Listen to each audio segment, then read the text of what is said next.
So the UAW has officially gone on strike after failed negotiations for things like better pay, shorter work weeks, and more. News outlets will have you believe that this will certainly spell doom for the economy. And it very well may. Just not our economy.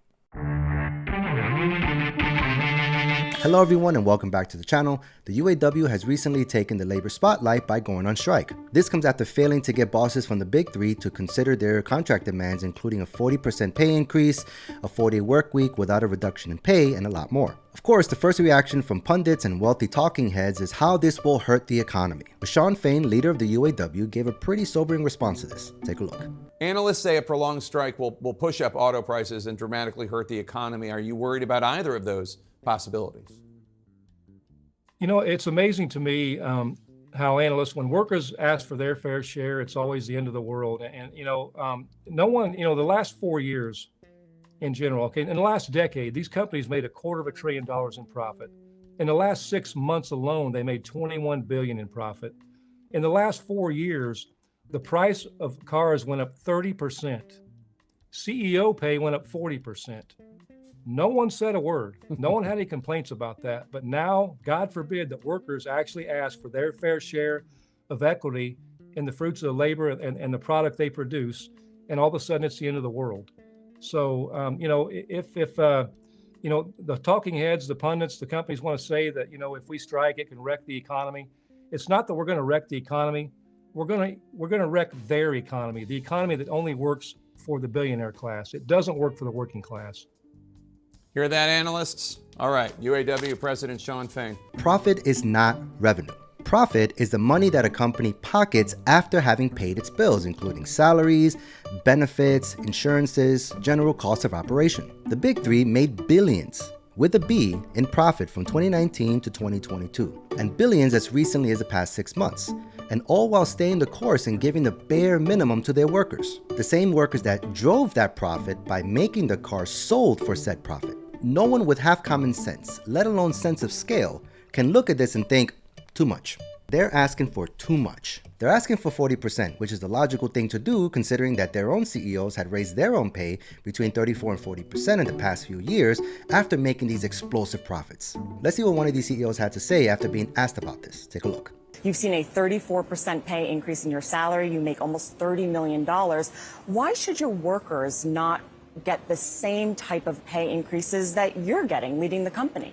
Well, if you look at compensation, my compensation, 92% of it is based on performance of the company. I think one of the strong aspects of the way our compensation for our represented employees is designed is not only are we putting a 20% increase on the table, we have profit sharing. So when the company does well, everyone does well. And for the last several years, that's resulted in record profit sharing for our represented employees. And I think you have to look at the whole compensation package, not only 20% increase in gross wage, but also the profit sharing aspect of it, world-class health care, and there's several other features. So we think we have a very competitive offer on the table, and that's why we want to get back there and get this done.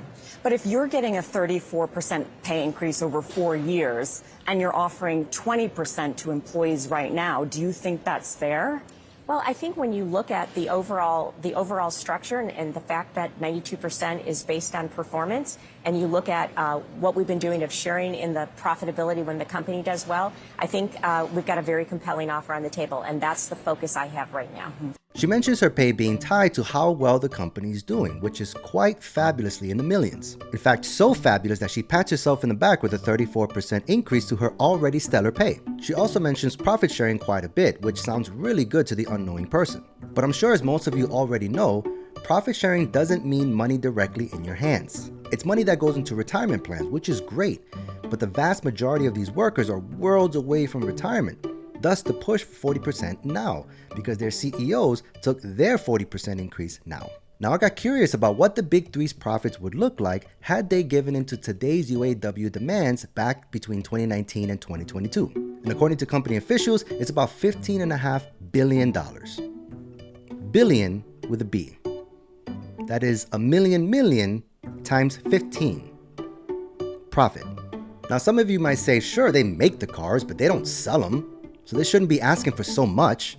It's amazing how quickly people forget that for the past few years, dealerships have been charging thousands in markups on new cars on top of the 30% increase many manufacturers put on their inventory. Manufacturers don't see any of these front-end adjustments to price. It all stays with the dealership. Remember that one dealership in Florida that was charging $100,000 in market adjustment for the 23 Corvette? Today, you still have dealerships charging thousands over sticker for lots full of Jeep Renegades. My point is that dealerships mainly get their bag from elements outside of the price of the car. And I know this because I sold cars for a year and saw for myself. In fact, the car itself doesn't make the dealership much money at all. It's nothing more than a vessel to sell lucrative things like warranties, as they also bullshit you into believing your credit can only get you an 8% interest rate when you actually qualify for 6%. But they withhold the 2 points so they can pocket it for themselves as added compensation. Let's talk about work week. A 4-day work week is now proven beyond any doubt to have a net neutral effect in productivity across most industries, and even a positive effect in some. In the case of manufacturing, this is essentially the answer to the blue-collar version of the benefits associated with remote work, where workers would be given a lot more flexibility in their personal livelihoods while saving money in things like daycare costs, fuel, maintenance, etc. that they would otherwise spend in having to work that extra day. A number of manufacturing jobs already do a version of this with the 3-12 model. That's to say 12 hours a day, 3 days a week, with their workforce rotated throughout the week so productivity literally never stops. But this also comes with really high turnover because working 12 hours straight can really wear on you and make you loathe your job. A 4-day week at 8-hour days has proven so desirable that a lot of the participants of the study had said that they would rather forego an increase in pay if it meant that they can keep their work model like this. So it's not surprising at all that this is a big part of the UAW's contract demands. Now, I want to be fair here and give you the employer's perspective on the current labor movement. Take a look. I think the problem that we've had is that we have people decided they didn't really want to work so much anymore through COVID, and that has had a massive issue on productivity. Tradies have definitely pulled back on productivity. They have been paid a lot to do not too much in the last few years, and we need to see that change. We need to see unemployment rise. Unemployment has to jump 40-50% in my view.